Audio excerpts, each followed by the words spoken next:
শেষ ঠিকানা যদি 3.5 হাত মাটি হয়, তাহলে কিসের তো ক্ষমতার দাপট?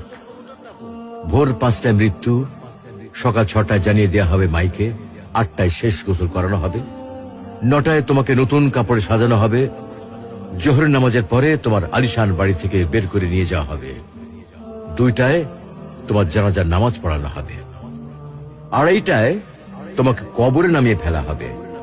মাটি দেওয়া শেষ হয়ে গেলে কেউ তোমার জন্য দোয়া করবে, আর কেউ চলেও আসবে। এই তো জীবনের শেষ আয়োজন।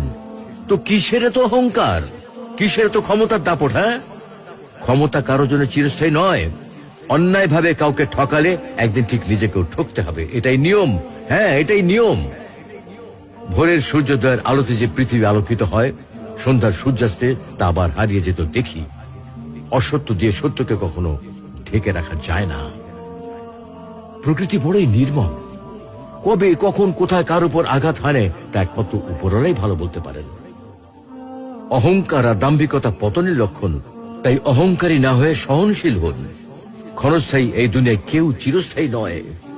এজন্য ভুলে যেতে হবে সব রোগীর স্বপ্ন, ফিরে আসতে হবে রবের দিকে, কারণ শেষ ঠিকানা তো সেই 3.5 হাত মাটি।